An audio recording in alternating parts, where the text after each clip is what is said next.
time. Welcome to a Thanksgiving week edition of the Lockdown Corner.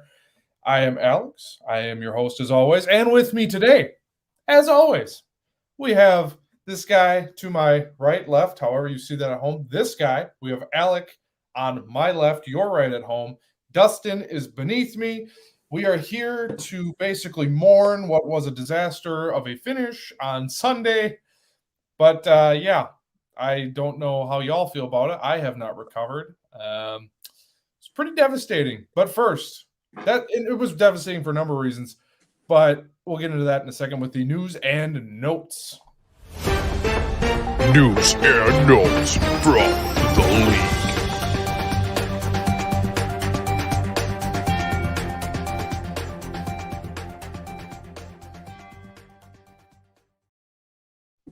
So, as if the game wasn't heartbreaking enough, it was assumed Sunday during the game, but it was official yesterday. Elgton Jenkins, the potential all-pro left tackle, left guard, basically the everyman on the offensive line, he is out for the year with a torn ACL. So that sucks. So the good news is David Bakhtiari looks like he's coming back, but for the next couple of weeks, it's going to be a lot of Yosh Neiman and a lot of guys you've probably never heard of. So I'll go to our resident offensive lineman here, Dustin, as our resident offensive lineman. Elgton Jenkins, even for someone who doesn't know what they're watching in football, this guy, I mean, this one stings, no? Yeah, this one really hurts. Like I texted you guys over the weekend, or like yesterday, I should say.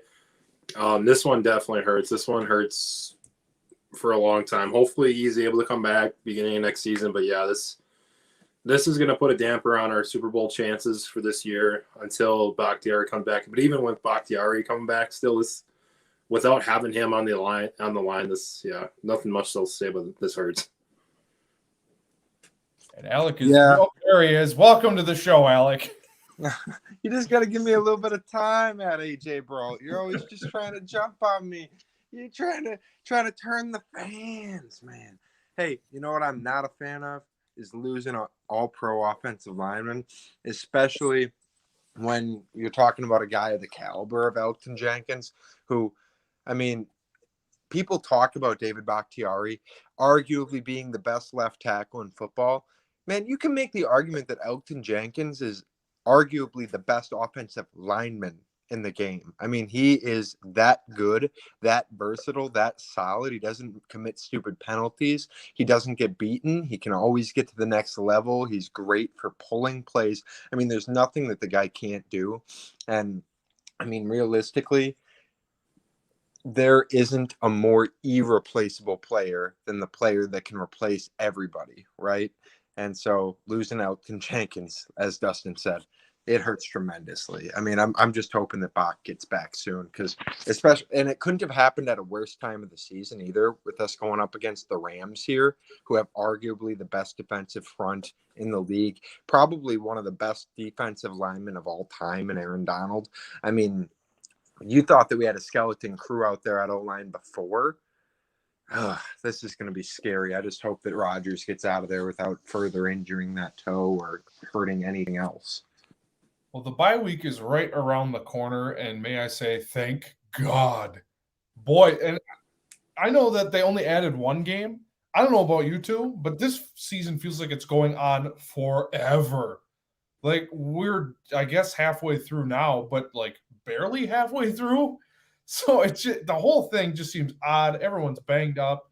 Also, as one of our viewers just pointed out, I have to clap it up. Our very own Dustin Burgundy, all-conference honorable mention for Lakeland as right tackle. So congratulations to you. I should have said that when I was introducing you as the offensive lineman, but, you know. And I don't really know what these comments are, but anywho, congratulations to you.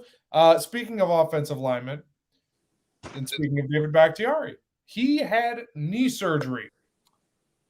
And it sounds scary, but it's actually a good thing. So apparently, he had a bunch of scar tissue buildup in his surgically repaired knee. They went in there, cleaned it up, good to go. The hope, according to sources, not my sources, but Twitter, he's still looking to be back early to mid-December. So just a little surgery, clean it up. It's not going to keep him out much longer. But obviously that knee must have been bothering him because he was activated 6 games ago, and he hasn't even sniffed the field. So this is good news. I'm excited because, as we've kind of already talked about, we can blow past this because I guess we already talked about it. With him coming back, the loss of Elton Jenkins, I mean, it still blows no matter what. But it definitely helps to have an actual all-pro coming back into the fold. Yeah, and I mean, honestly, you're talking about David Bakhtiari, not even sniffing the field yet. Let's just take a moment and talk about a real field sniffer, Dustin Burgundy. I mean, that guy, he sniffs. He just loves sniffing grass and kicking ass. I mean, this guy, he just goes out there like he's a lumberjack, just hunting flapjacks. I mean, throwing people on their back as if their family isn't up in the stands watching. He has no mercy. He's a mauler amongst men. Anywho, though, I can't wait to see Bach come back. Hopefully he'll be better than ever, especially cleaning up that knee. But yeah, it's a shame, man. It sucks losing people, especially as significant as Bach and Jenkins. Dustin, what do you have to say, bud? Yeah, it doesn't surprise me that Bach got that surgery. I think, like you said, it's not a huge deal, but a lot of times when you do, I'm holding. No, go ahead. Oh, okay. I'm leaving. Those on the podcast won't know that. That's why I just did give me a second. You continue talking. What do you? Sorry, they know now. My bad. But anywho, yeah. So the knee surgery is not a big deal because it happens a lot when you get ACL tear. You're gonna get some scar tissue in there. Just clean it up. He'll be good. But like you said, Alec, yeah, this having hit all pro tackle coming back, it's obviously a huge deal. But like we said, we kind of keep circling back. Losing Jenkins is going to really hurt for the long run. But obviously, getting Bach back is going to help out a lot. Well, and especially if this is the last dance to not have your full offensive line, and this offensive line can be, when healthy, really damn good. So to lose that, now John Runyon Jr. is going to probably fill in. We don't know for sure yet, obviously, but you would think. I know he's not Elton Jenkins, but as far as backups go, okay, cool. He played a little bit last year, did okay. He didn't set the world on fire, but okay, cool. I can dig that. So I guess since we're talking about the future, first we got to... What just happened? Time to roll back the tape. Here's this week's Game Rewind. All I want to know if you got your popcorn ready.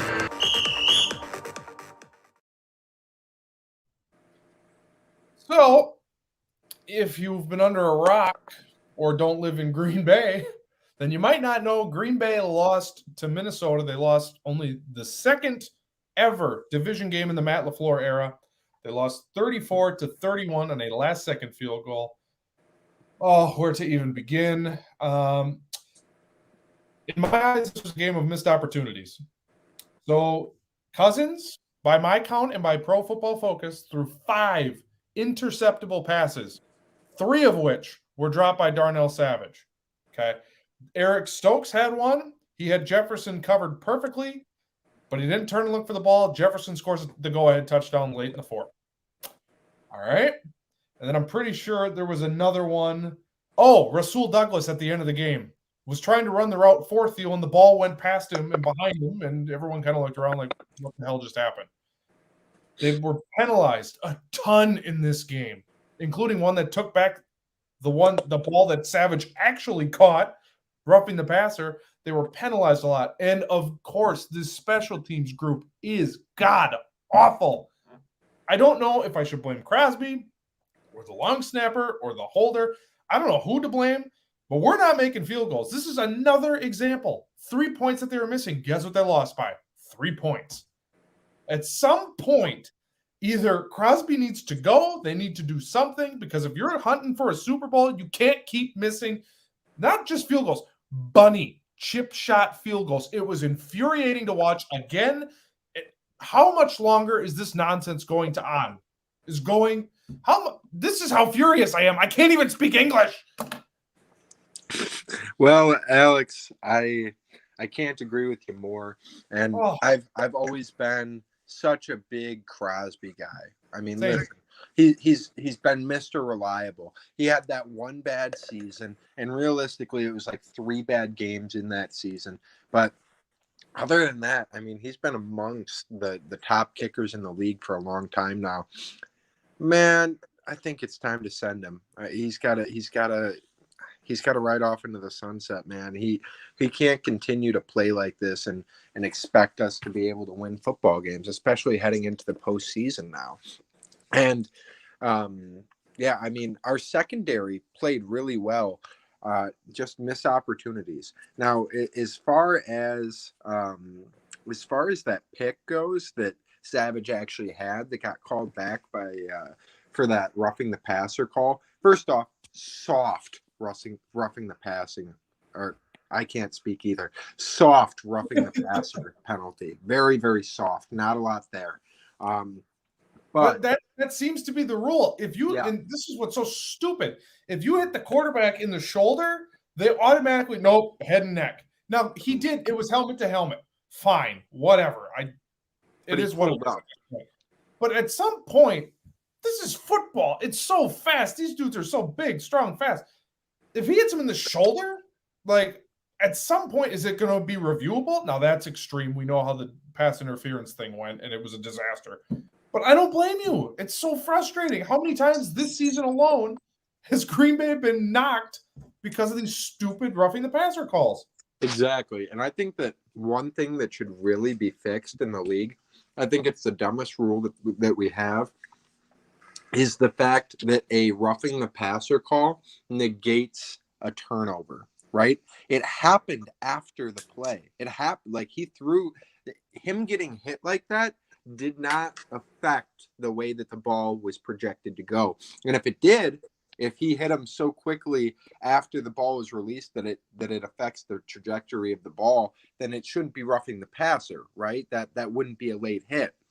Now, I can understand still getting the flag, but just back us up 15 yards from where the interception occurred. You know what I mean? It's a post-play penalty. It shouldn't be treated in such a way that it would reverse a turnover. But that's neither here nor there. We're not refs. I'm preaching to a bunch of Packer fans that probably agree to me because it happened to us, but had it been the other way around, they'd probably be like, you're fucking nuts. Anyway. Now, it was just the most Packer thing to ever have Packered in the history of the Packers. That's just right. That kind of shit. Yeah. But, I mean, lastly on this, I feel like the only thing that our offense could have done better besides showing up for the first half of the game would have been at the end when we scored that long touchdown, the 75-yarder to MVS. If MVS would have just gone down at the 5. But that would have taken confidence in our special teams because you don't pass up points, right? If you have a touchdown and you're down, you take the touchdown because there's no guarantee that you're going to get the kick. Now, had this been Mason Crosby of last year, you go down at the 5, you run the ball 3 times with Dylan, you don't get in, then you just kick the field goal with Mace. But man, I think honestly, a lot of this falls back to special teams. Yeah. Sorry. Sorry. We got to get used to this whole chemistry thing. It's fine. We'll get there. It's only episode 17. Well, yeah, we'll work on it. But anyways, yeah, I mean, Crosby's on really thin ice right now. I mean, that field goal was 100% on him. Snap was good. Hold was good. He just missed the kick, and how many, like you guys said, how many times can we give him excuses until we're like, okay, enough's enough? And I think if he misses one more field goal like that, I think you got to let him go. I mean, kickers been let go for way less than that. I mean, this is probably unrelated to anyone. You look at the Redskins with Dustin Hopkins. I mean, the dude missed one field goal and they cut him. I mean, that's the kind of scenarios kickers are in nowadays because there's 20 kickers in the free agency right now that probably wouldn't miss those kicks.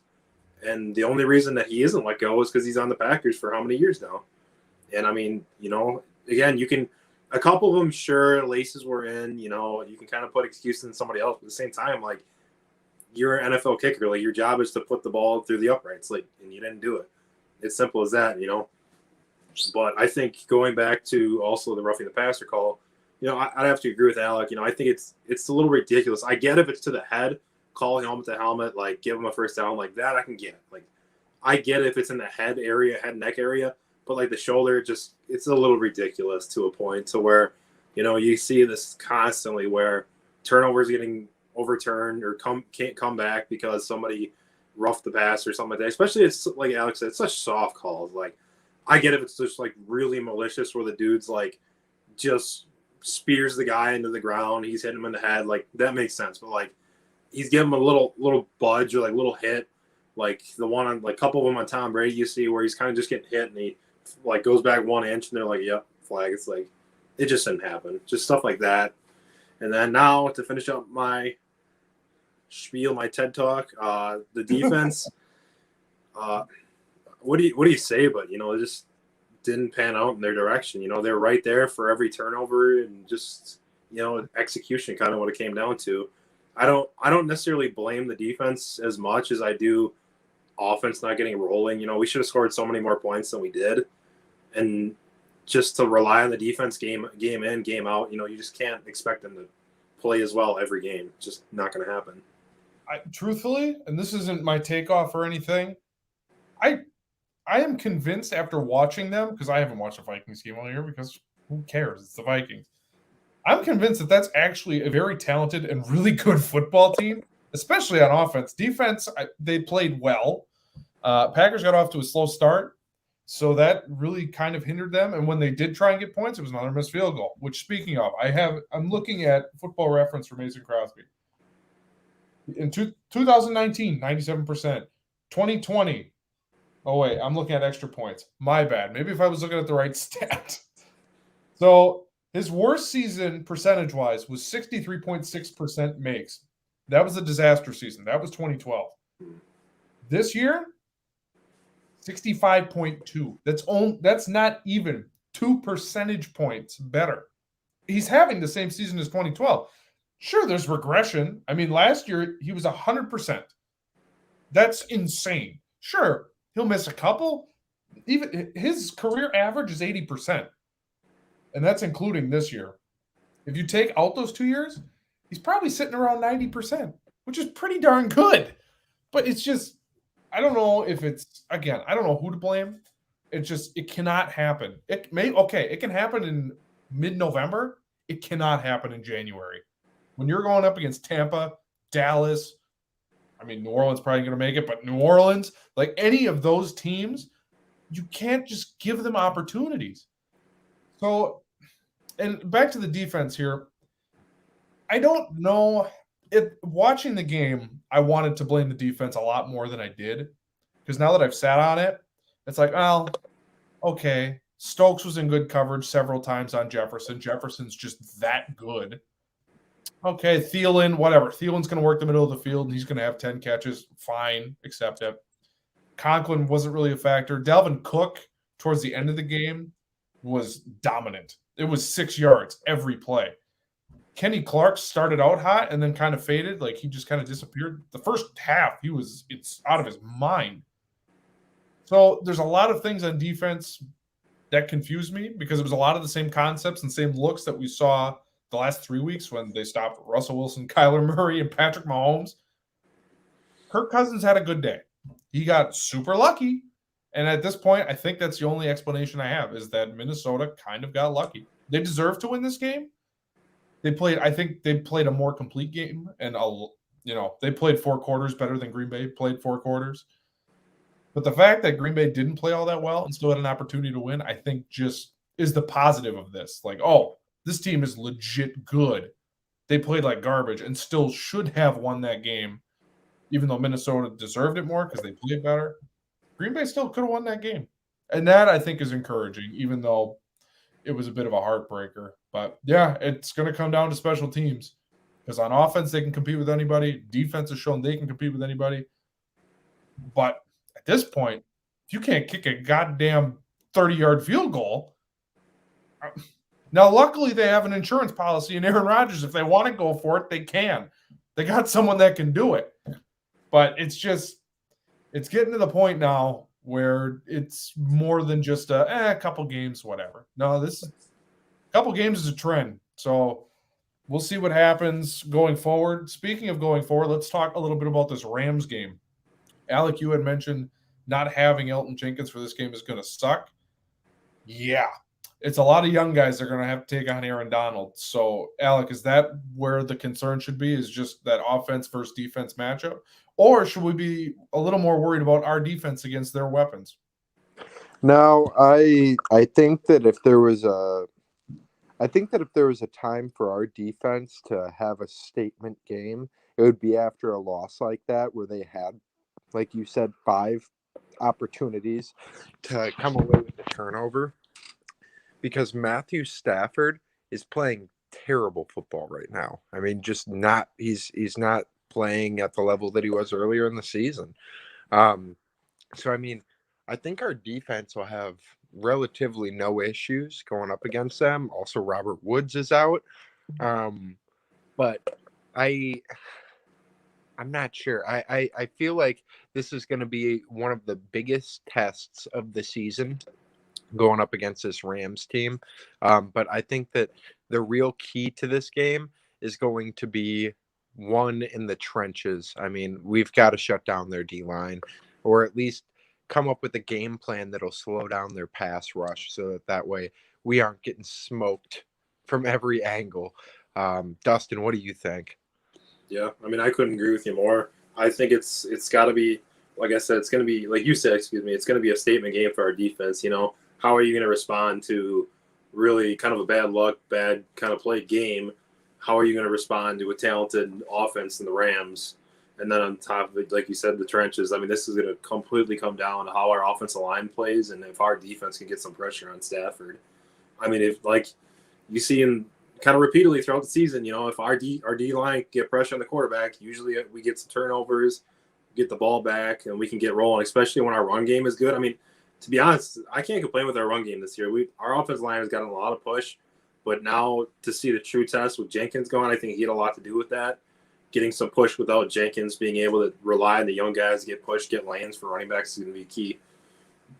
So, and I'm going to look this up while I talk, but the Green Bay running game has been impressive, and the only thing that gives me confidence, because obviously this is a tough matchup, I want to see, as I'm talking, so okay, this thing is very confusing.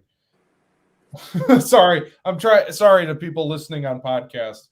So it doesn't matter, I can't find it anyway. The Packers ran the ball with a backup offensive lineman really well against San Francisco, and that I can't find the game, but they looked really good with that backup group. So maybe, I don't know, they can repeat that. It would be real nice if they did, but I guess we'll find out. I think the Rams are a little more talented on their defensive line, but the group for San Francisco is no slouch. Also, the other thing that makes me feel better, I still have a weird feeling about this game, but the thing that makes me feel better, Matthew Stafford, 7-11 against Green Bay in his career. That's in Detroit and at Lambeau. I don't know what his numbers are just at Lambeau, but against the Packers, he's 4 games under 500. And it's been well documented about his record against winning teams, which is, of course, yeah. Anytime I look up a stat, I don't have them all with me. So, okay, quick reading this article, blah, blah, blah. At least this season, okay. Or I'm sorry, last season, 0-6 against winning teams. Now, he's got a little bit better of a team than he did in Detroit, but this guy struggles against winning teams, and that gives me a little bit of hope. And, I mean, it's going to come down to special teams again because I think it's going to be a close game. Can they make a chip shot field goal? I have no faith at this point. So I guess we'll find out when that comes around. But that ends our little game rewind, which now, I'm excited about this, boys. We have Bag of Chaos imaging that I have not debuted yet. I have not shown you. I have not shown the people at home. It is time for It's time to tempt fate. Hold up! Here's this week's Bag of Chaos. yeah. I like it. I like it. I wish that there was something about like a voiceover of you and kind of a goofy voice at the end saying, "We all like a good rummaging around here." That would have been a good idea. I'm not gonna lie. I was looking for that little "oh God" that you hear in the middle. I was trying to find anywhere, somebody, and it took me like an hour to actually find it. So that took up most of my time. So anyway, let's recap last week before we go to the bucket this week. Oh wait a minute, where am I? Alec, you had Green Bay. I'm so sorry. Yeah, that stinks. That didn't work out. Dustin, you had your New York Jets. So close. Yeah, sorry about that. And I had San Francisco, who actually got a win. I'm glad I didn't throw that back. So, Dustin, thank you for talking me out of that because I was very close to throwing that back. But San Francisco on the road got a dub. All right, let's start. Alec, you go first as always. Let me change my legal pad sheet here. All right. Shake it up, shake it up, shake it up. All right, here we go. And I have a helmet. Alec, the Baltimore Ravens. It is unclear whether Lamar will be back or not, but they are playing, I believe, Cleveland. Yes, they are 4-point favorites at home against Cleveland. I like those odds. Baker Mayfield's playing terrible football right now. I'm going to take him. The Browns in general just playing awful now. I don't know what happened to them. They're playing awful.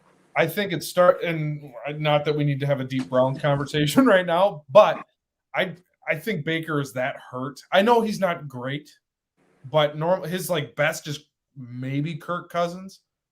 He's hobbling around out there. Every throw looks like it hurts. He looks more like Ben Roethlisberger than Ben Roethlisberger does. Just like he's just a statue that slowly moves.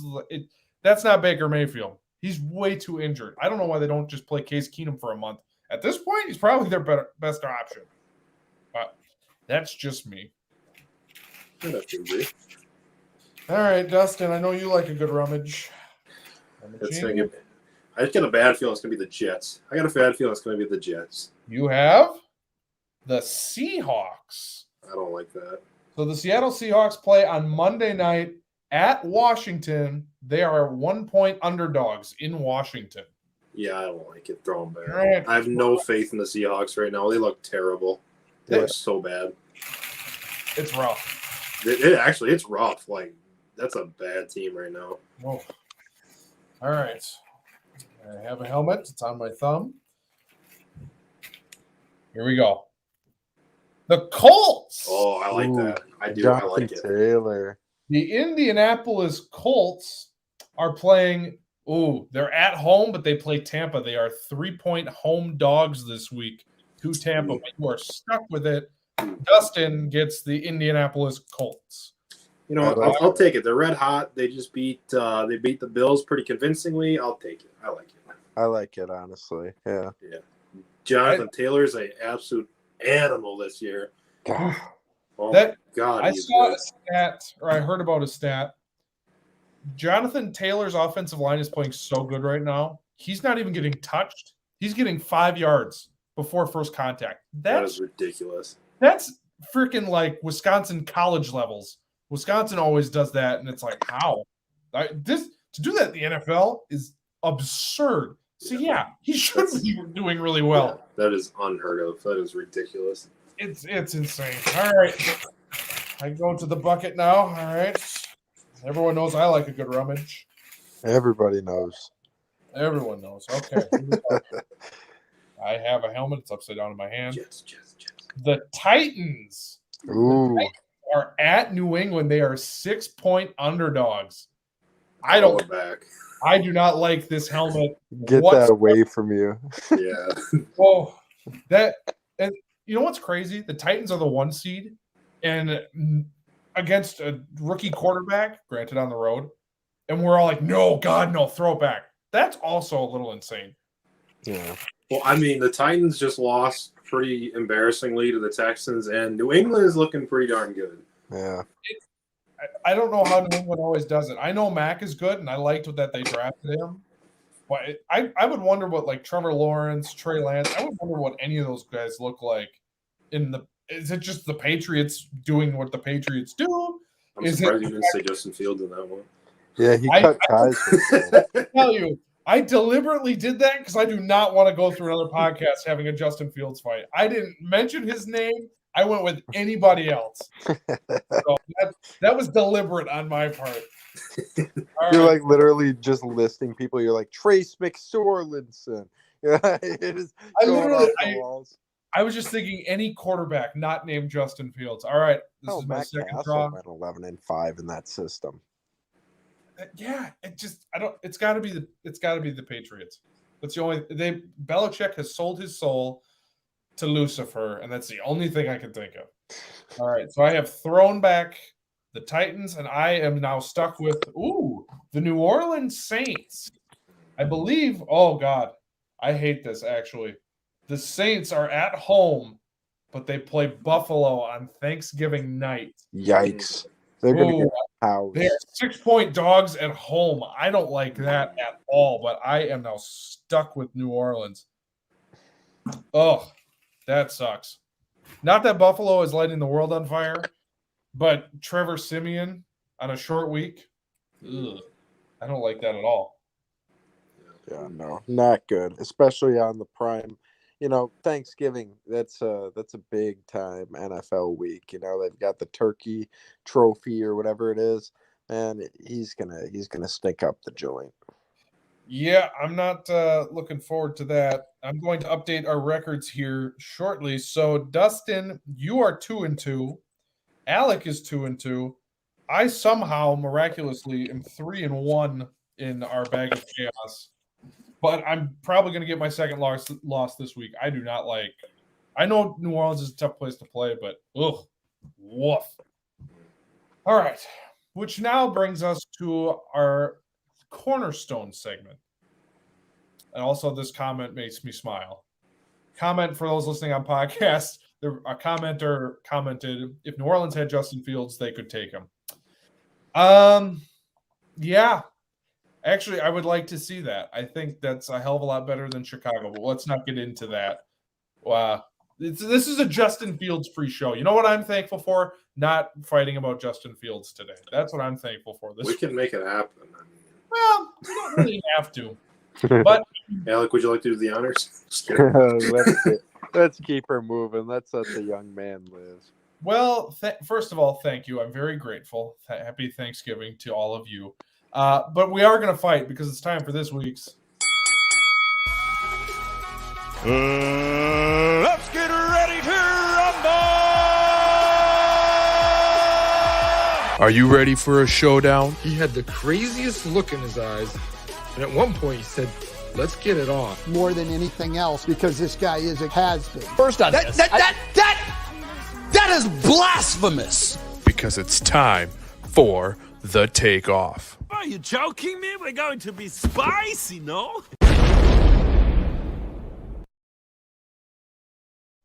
Let's switch it up a little bit. Dustin, why don't you go first this week? Normally Alex starts all these segments. Dustin, you start. What do you have to flavor our lives with? What is so spicy that it needs to be in all of our gumbo? All right. So I'm sad to say it, but I'm not sure how spicy this one is, but in my eyes, it's pretty spicy. So I think that the Packers defense will be a top 5 defense at the end of the year, even with a bad showing this past week. Huh. I don't hate that.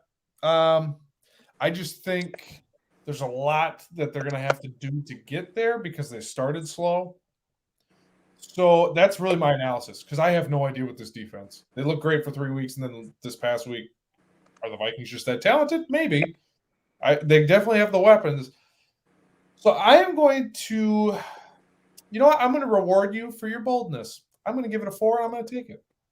Yeah, I'll give it a 4 and take it too, Dusty. The Packers defense has the talent to get there. They have their odds stacked up against them, though, as being the constant underdog in the talks of is this defense good or not, people really just don't give Green Bay's defense any credit. And I mean, rightfully so. It's been terrible for a long time. But nonetheless, this is the year they are going to be top 5. I'll take it. Give you 4. Yeah, so Dustin gets a 4. Pretty easy. Alec, would you like to enrich us with your wisdom? Yeah, so here is my take for the week.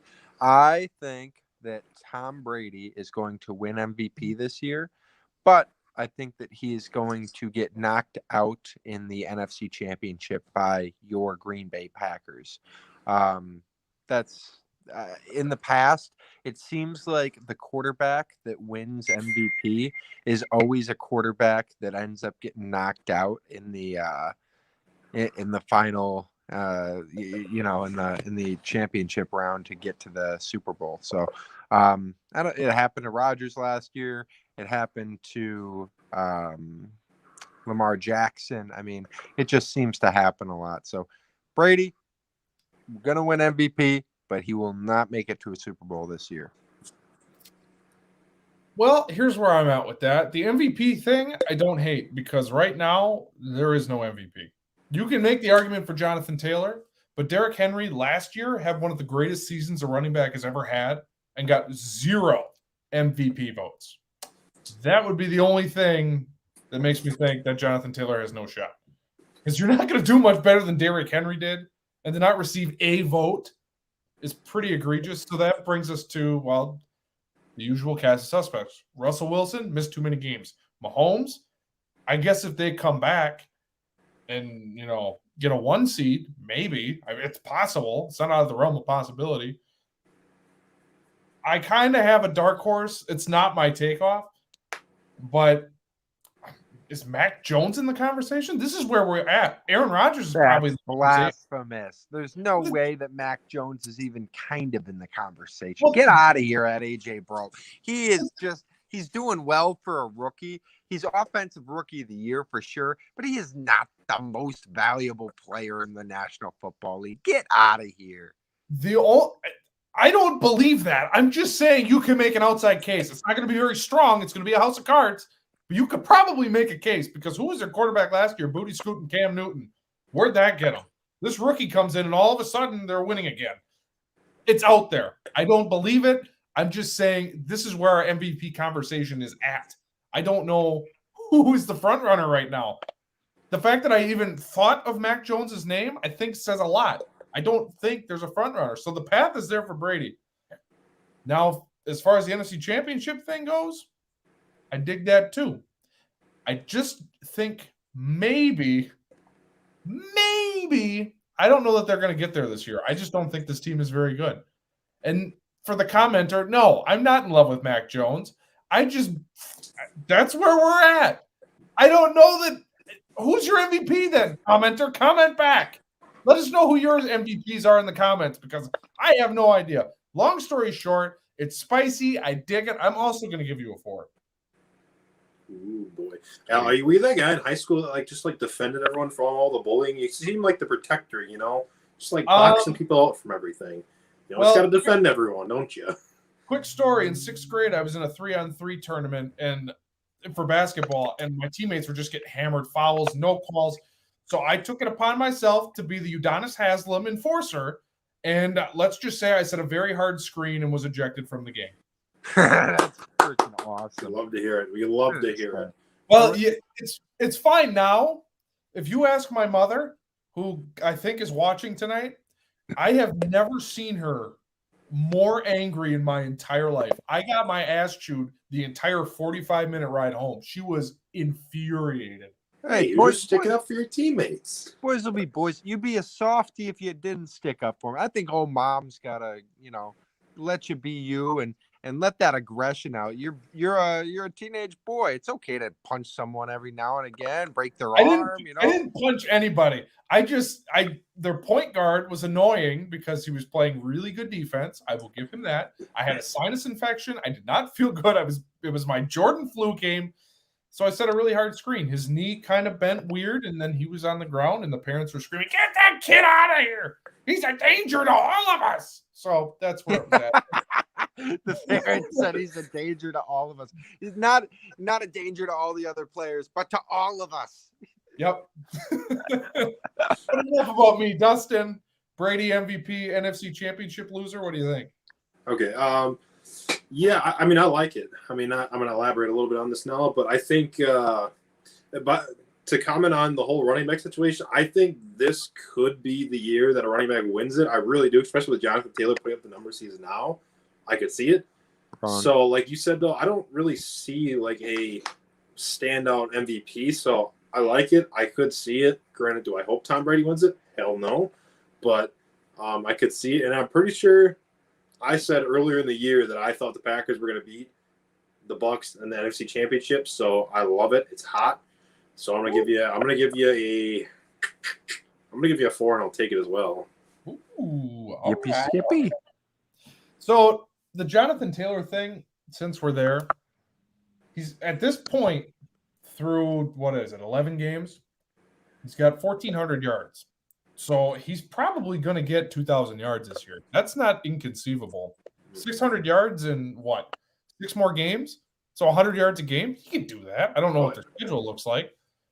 But especially with the way, as we said, the offensive line is playing. I mean, good God, that should be easy for him. It always goes to a quarterback. Super Bowl MVP, Offensive Player of the Year. It always goes to a quarterback. So that, and I mean, who knows? I hope I'm wrong. I would love to see Jonathan Taylor win. He was one of my favorite players watching Wisconsin. And this is a Wisconsin-based show, like, even though Alex in Bear Country. But this is a Wisconsin show, and we're very proud. So, yeah, I would love it if he wins MVP. And there's a path. I would think it would go to Brady, Rodgers, Mahomes, even with their garbage seasons, or Lamar, for that matter. We haven't mentioned Lamar.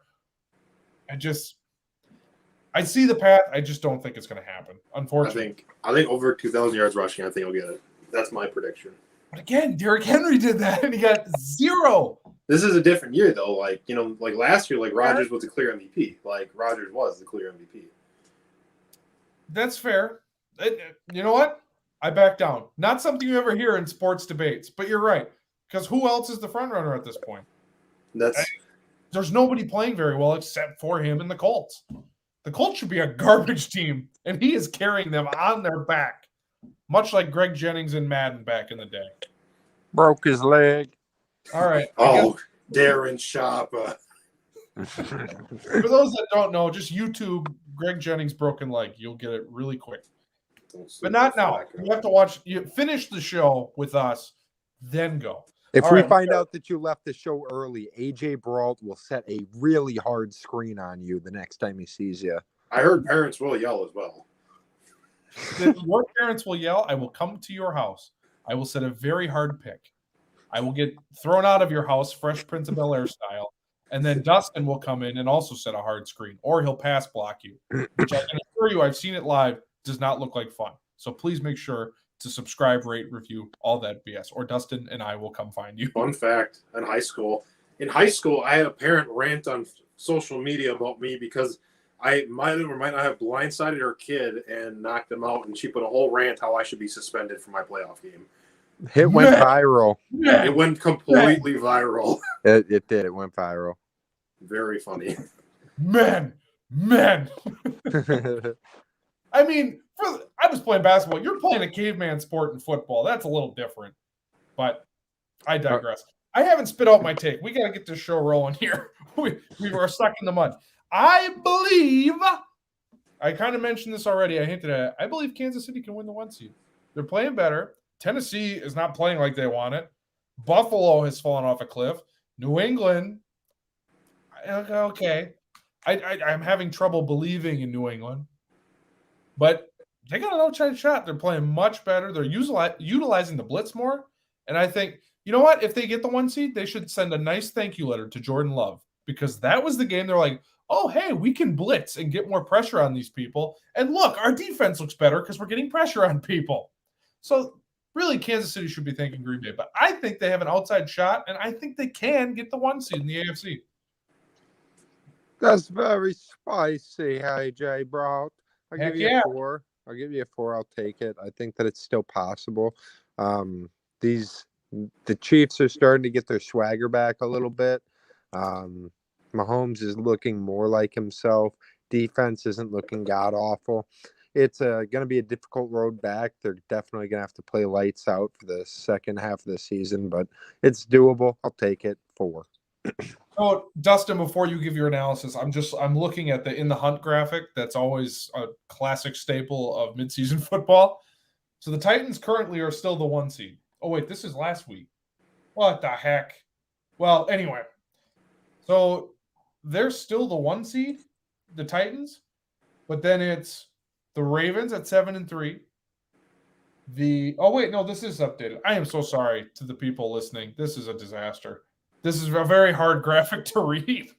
Anyway, the Titans are the 1 seed at 8-3, Baltimore 2 at 7-3, New England 7-4 at 3, and then the 4 seed is Kansas City. They're only a game back at a 1 seed. I thought it was a lot farther. A game back, though? This might not be that hot of a take. All right, yeah, I revoke my score. I'll give you a 3 for the hot, and I'll take it. Yeah, that's fair. Yeah, I was actually thinking about that too. I'm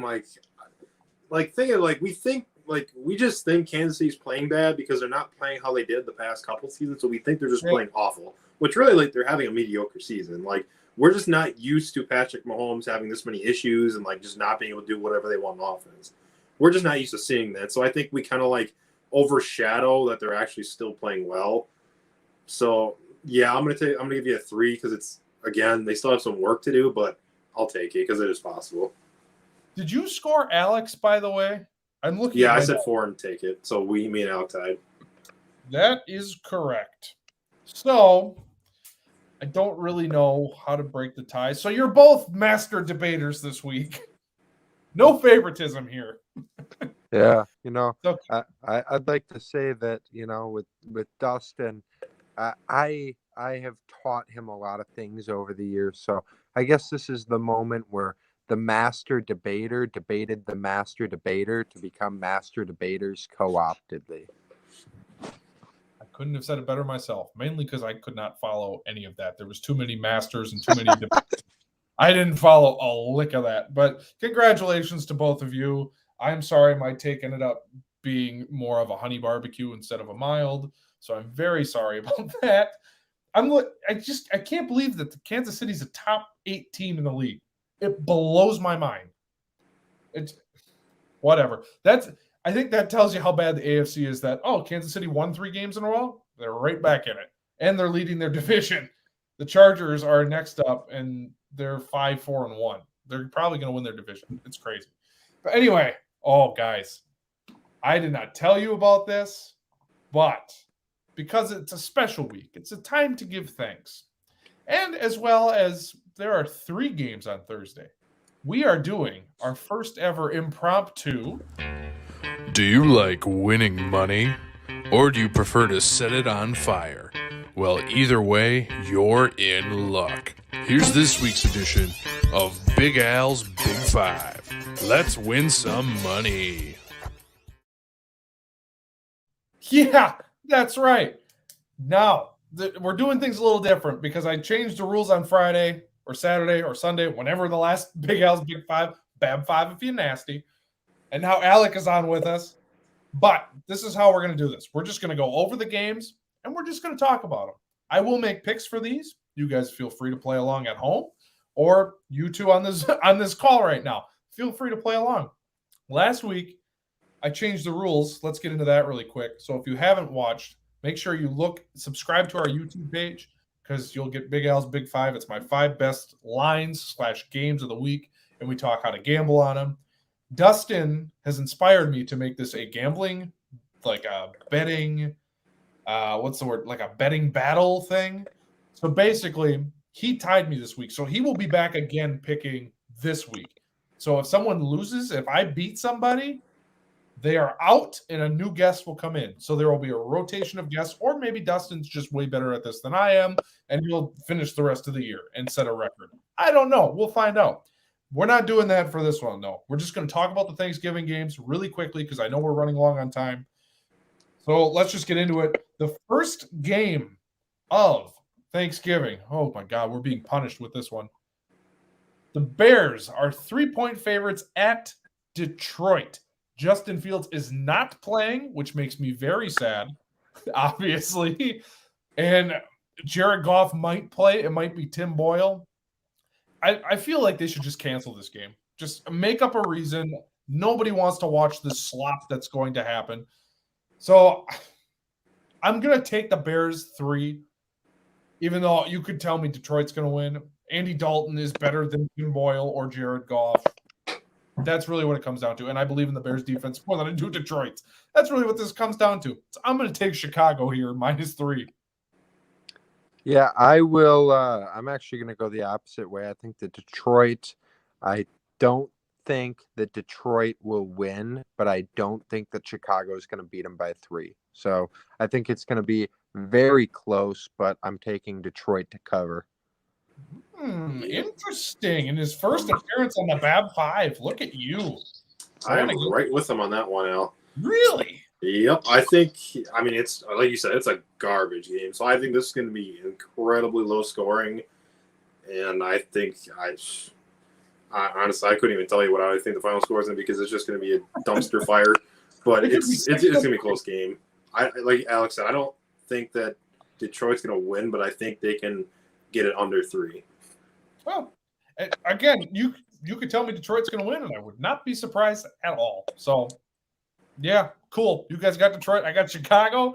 Let's move on to let's try this again. Let's move on to the second game of the day. Las Vegas is at Dallas. Dallas is a 7-point favorite at home. Look, Dallas was not impressive this past week by any stretch of the imagination. So it's tough. I see that 7, but Vegas has fallen off a cliff. Ever since the Ruggs thing, the Gruden thing, they do not look like the same team at all. So this one is pretty easy for me. I think Dallas wins. I think they blow them out on Thanksgiving at home, especially coming off that letdown game. Give me Dallas -7. Yeah, I'm going Dallas -7 as well. Dallas always plays well on Thanksgiving, and yeah, Vegas is just not good. So let's go Dallas. See, I'm the opposite. I think Las Vegas. Really? Yes. Oh, why did you? They're missing CeeDee Lamb. Game. They're missing CeeDee Lamb, Amari Cooper.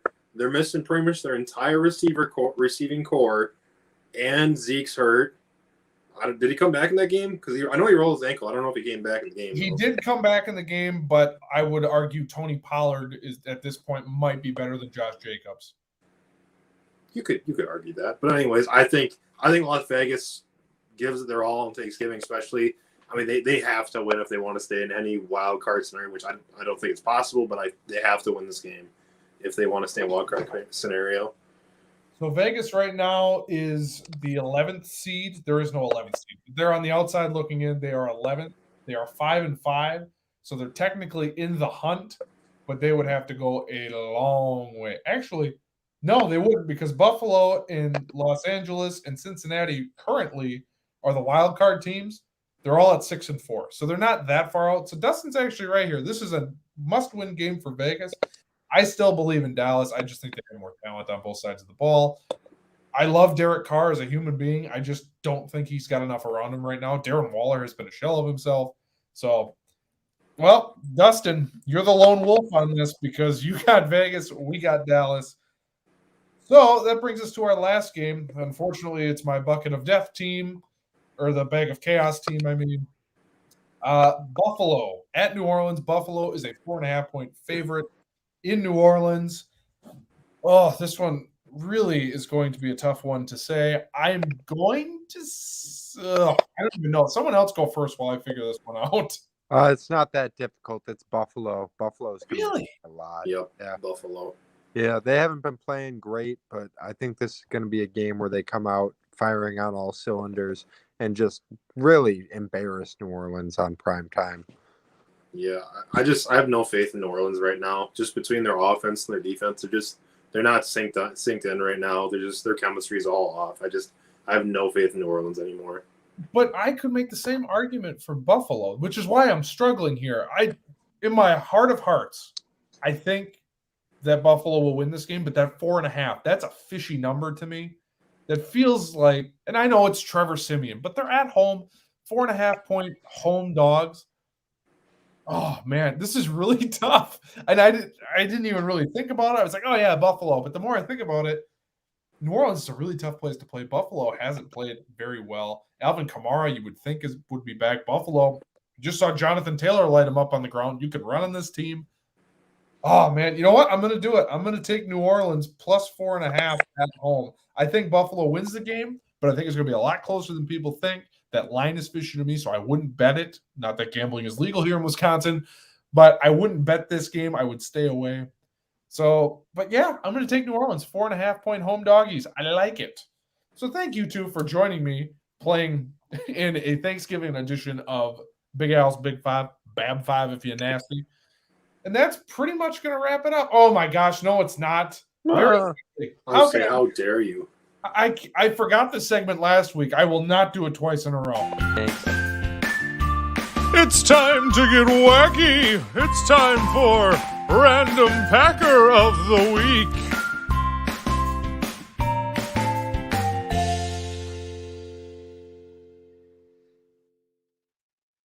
All right.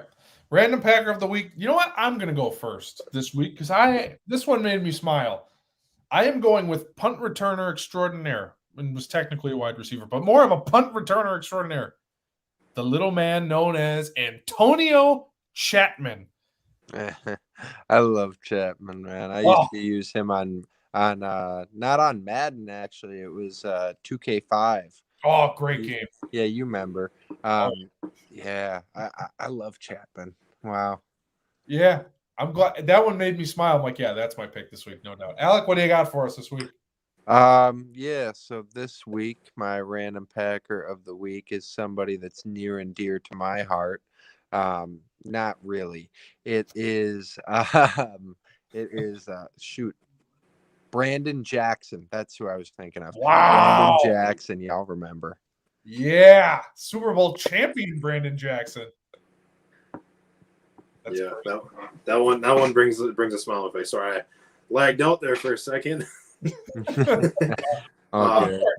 That's all right. We're an hour in. We're all tired. We're wrapping her up here. That's okay. Dustin. Okay. So this one isn't so random, but it does bring a smile on my face because this is the golden days of the Packer era. Jerry Kramer he's an offensive guard, played from 1958 to 1968. He was from Idaho. Yeah, Jerry Kramer. They actually just made a documentary about him. I was at the great guy, great player. I was just at the movie theater last night. My girlfriend and I saw the new Ghostbusters movie, which surprising. I liked it. I didn't see the original, so I don't know. And yes, that's blasphemous that I haven't seen the original. And there were a lot of references to the original, but it was very good. Anyway, they have movie posters of a documentary on Jerry Kramer. Apparently, he's got a big story to tell that they made a whole movie about it. So that actually is very weird that you brought that name up, but I'm glad you did. So anyway, if any of y'all have any other thoughts, concerns, anything about football, do you want to give shout outs? It is Thanksgiving week. We could take a second, shout out anybody you want if you have anything. Otherwise, we'll call this a show. But what say you guys? I want to give a quick shout out to my boy Kevin Grenda.